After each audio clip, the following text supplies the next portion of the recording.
Paprika is getting re-released in theaters, and in preparation for that, we just watched it. So we're going to talk about that in just 1 second.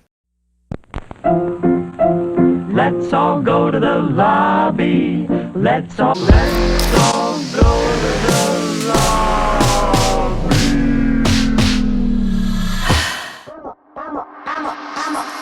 OG boy. Know that they ride or die. I keep boys by my side. Know that they ride or die. I keep boys by my.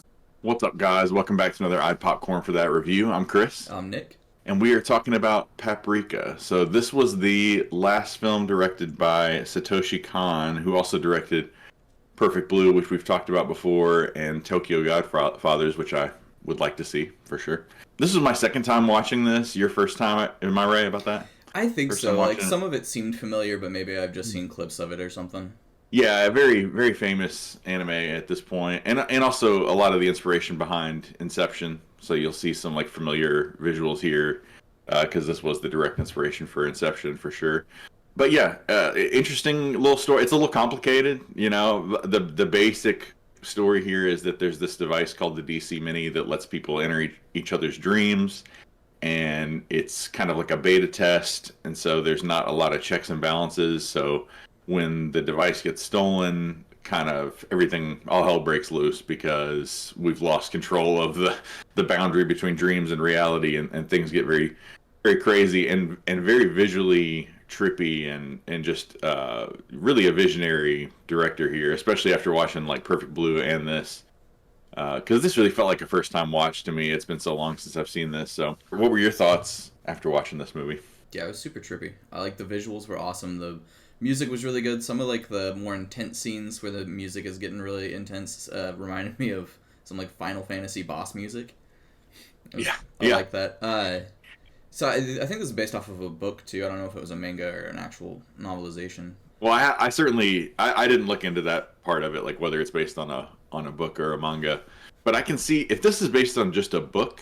I mean, I could see a book like this needing some visual accompaniment because it's, like I said, it's kind of a complicated story. I can kind of piece it together, but like in the process of watching the movie, I got a little lost about some characters because you've got our main character here is sort of playing two characters. She's like the leader kind of the lead doctor of all this.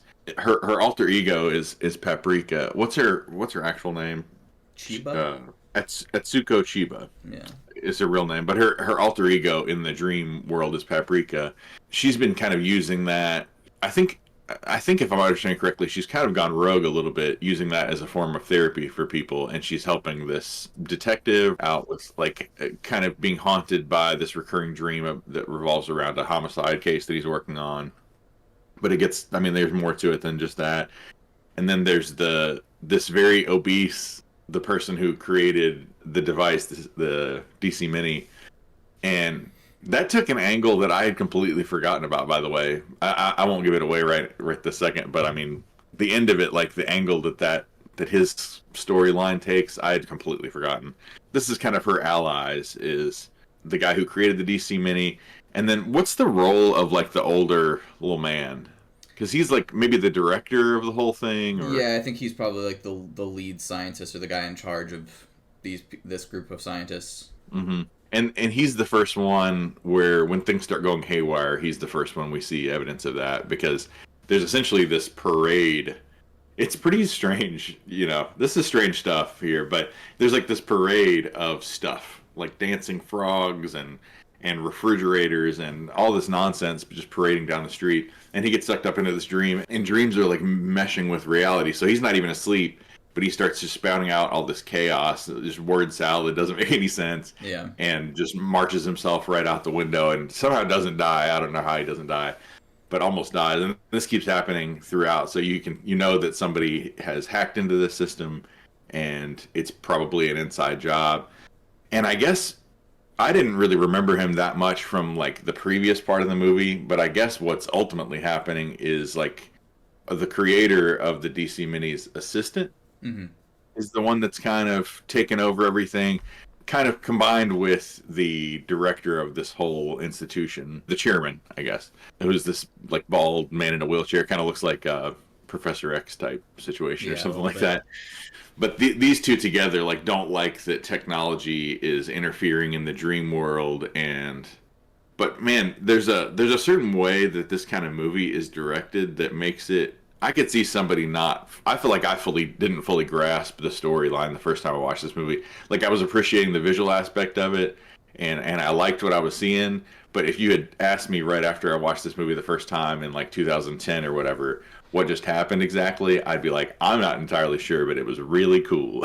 Yeah. But rewatching it, I got a little more of it. But it's crazy because I don't know. Do you relate to me at all here, where it's like when the chairman is turning into like this tree being with roots and all this, and mixing with the assistant?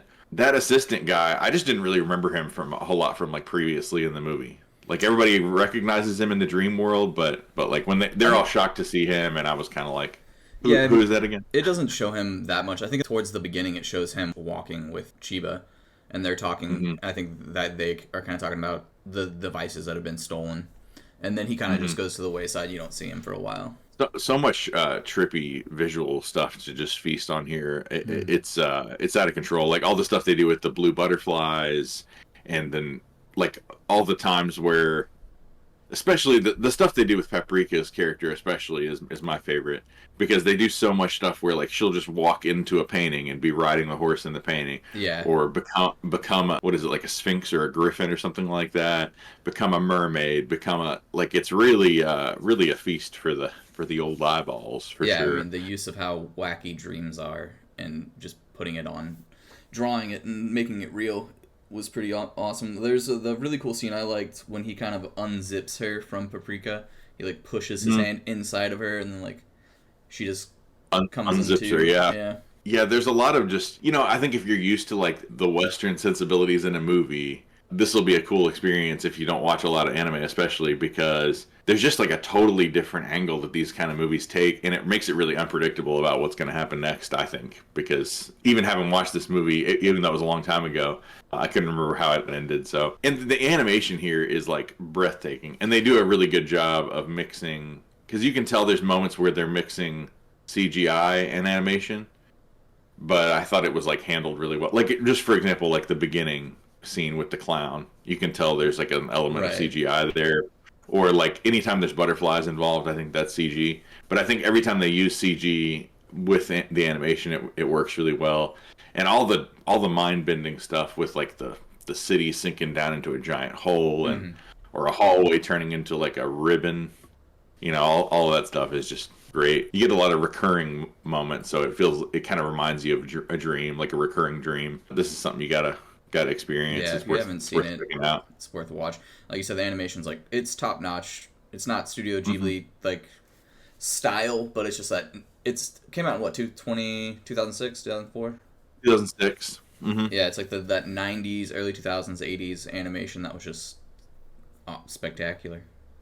I mean, after watching Perfect Blue, you know you're gonna get something visually amazing here for sure. But yeah, yeah, great movie. It makes me. I definitely got to see Tokyo Godfathers at this point. What's the other one that's a movie and not like a series? Millennium Actress, Oh yeah, which yeah. I haven't heard a whole lot about that one, but I'm sure it's good too. It's got really good reviews and everything. Shame that the world lost this guy way too early, but we got some amazing films here. So what would you rate this? Man, I liked it a lot. Like you said, it's a little confusing, but I did read a little synopsis afterwards. Yeah, I give it like 8.5, 9. Yeah, let's go with a 9. It was really good.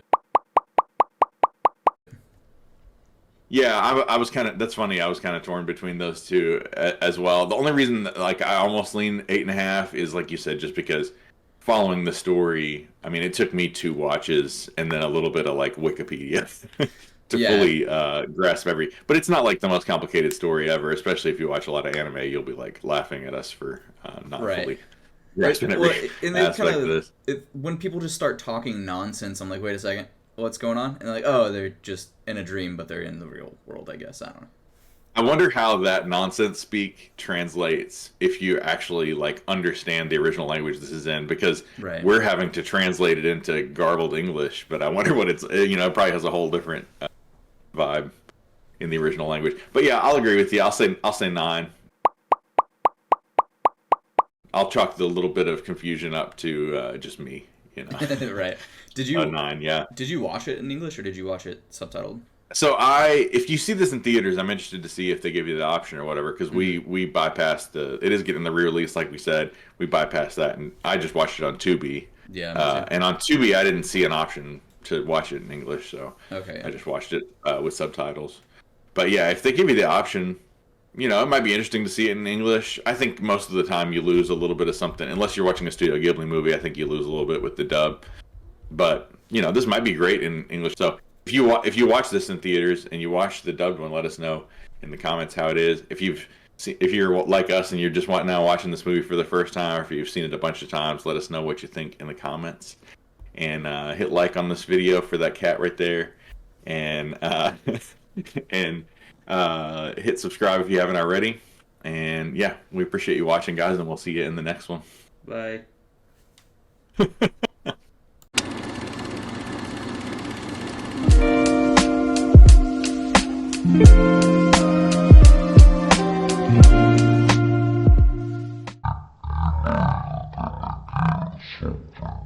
Visually amazing here for sure. That was funny. That was a funny thing to see in the background.